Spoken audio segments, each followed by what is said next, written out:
આપણા સૌનું સપનું હોય કે યાર હું કંઈ જ ના કરું, હું ઊંઘતો રહું અને મને પૈસા કોઈ આવીને આપી જાય. તો જો તમે એ રીતે દર મહિને 5,000 રૂપિયા કમાવા માંગતા હોય ને, તો એના માટે ધ્યાનથી સાંભળજો. હું તમને એક વાત કહું.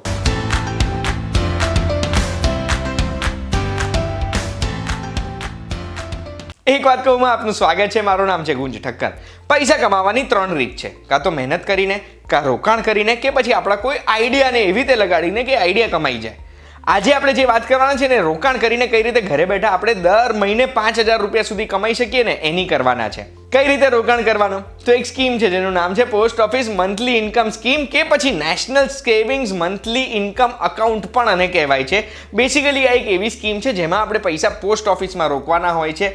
એની ઉપર જે વ્યાજ આપણે કમાઈએ છીએ એ વ્યાજ આપણી માસિક આવક બની જતી હોય છે. કેટલું ઇન્ટરેસ્ટ રેટ મળવાપાત્ર છે એમાં? તો 6.7% ઇન્ટરેસ્ટ મળવાપાત્ર છે, જે એન્યુઅલ પ્રમાણે ગણવામાં આવે છે, પણ દર મહિને આપણને મળી જાય છે. હવે આ જે વ્યાજ છે ને, આ વ્યાજ કાં તો આપણે ક્લેમ કરવું પડે, કાં તો પછી આપણે એક અકાઉન્ટ આપવું પડે જે અકાઉન્ટમાં આ વ્યાજ ક્રેડિટ થઈ જાય. અગર અનક્લેમ્ડ વ્યાજ આ મંથલી ઇન્કમ અકાઉન્ટમાં પડ્યું રહેશે તો એ વ્યાજ ઉપર આપણને વ્યાજની આવક નહીં થાય, એટલે ચક્રવૃદ્ધિ આપણે નહીં કરી શકીએ એમાં. પણ દર મહિને વ્યાજ આપણા ખાતામાં આવી જાય એટલે એક પ્રકારનું આ ઇન્વેસ્ટમેન્ટ આપણને ઇન્કમ જનરેટ કરીને દે છે. ઇન્વેસ્ટમેન્ટ આપણે કર્યું છે પોસ્ટ ઓફિસમાં, એટલે સેફમાં સેફ જગ્યાએ ઇન્વેસ્ટમેન્ટ કરેલું છે. એ પૈસા આપણે ક્યાંય જવાના નથી. ઇન્વેસ્ટમેન્ટ આપણે કેટલું કરી શકીએ? મિનિમમ 1,000 રૂપિયાનું આપણે ઇન્વેસ્ટમેન્ટ કરી શકીએ છીએ. સિંગલ અકાઉન્ટ એટલે ઇન્ડિવિજ્યુઅલ અકાઉન્ટ મેક્સિમમ 4.5 લાખ રૂપિયાનું ઇન્વેસ્ટમેન્ટ કરી શકે. અને જો અગર જોઈન્ટ અકાઉન્ટ હોય તો એવા સંજોગોમાં 9 લાખ રૂપિયા સુધીનું આપણે એક સિંગલ અકાઉન્ટ બનાવી શકીએ છીએ.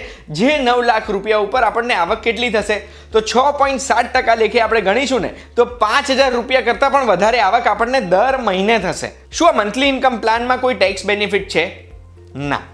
ના તો આપણને ઇન્વેસ્ટમેન્ટ ઉપર ટેક્સ બેનિફિટ મળશે, ના ઇન્ટરેસ્ટ ઉપર. જે ઇન્ટરેસ્ટ આપણને મળે છે એ ઇન્ટરેસ્ટ આપણી આવકમાં જોડાશે અને એના ઉપર આપણે ટેક્સ પણ ભરવો પડી શકે છે. મંથલી ઇન્કમ અકાઉન્ટની મેચ્યોરિટી કેટલી છે, એટલે આપણે પૈસા રોક્યા તો કેટલા વર્ષ પછી એ પૈસા આપણે પૂરેપૂરી મૂડી પાછી ઉપાડી શકીએ? તો એનો જવાબ છે 5 વર્ષ. પણ જો આપણે પ્રીમેચ્યોર વિડ્રોવલ કરવું હોય ને, તો એવા સંજોગોમાં પહેલું વર્ષ તો આપણે વિડ્રોવલ ના જ કરી શકીએ, એ તો કોઈ ઓપ્શન છે જ નહીં. પણ જો 1 વર્ષ પત્યો એના પછી 3 વર્ષ પતે ત્યાં સુધી વિડ્રોવલ કરીએ છીએ તો જે આપણી મૂડી છે એ મૂડીમાંથી 2% પેનલ્ટી ડિડક્ટ કરીને આપણને આપવામાં આવશે. અને જો 3 વર્ષ પતે એના પછી અને 5 વર્ષ પતે એ પહેલાં આપણે જો અગર વિડ્રોવલ કરીએ છીએ તો આપણી મૂડીમાંથી 1% કાપીને આપણને આપશે. તો જો અગર આપણે ઇન્ડિવિજ્યુઅલ અકાઉન્ટ ખોલાયું છે અને 4.5 લાખ રૂપિયા રોક્યા છે ને, તો દર મહિને 2,512 રૂપિયા આપણને મળશે. અને જોઈન્ટ અકાઉન્ટ આપણે ખોલાયું છે અને 9 લાખ રૂપિયા રોક્યા છે તો 5,025 રૂપિયા દર મહિને આપણા ખાતામાં આવી જશે. મારું ધ્યાન છે એ વાત ઉપર કે 6.7% એ ઇનફ રિટર્ન ના કહેવાય.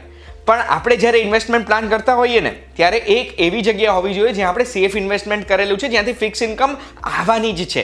આ એ જગ્યાનું ઇન્વેસ્ટમેન્ટ માટે મેં તમારું ધ્યાન દોર્યું છે.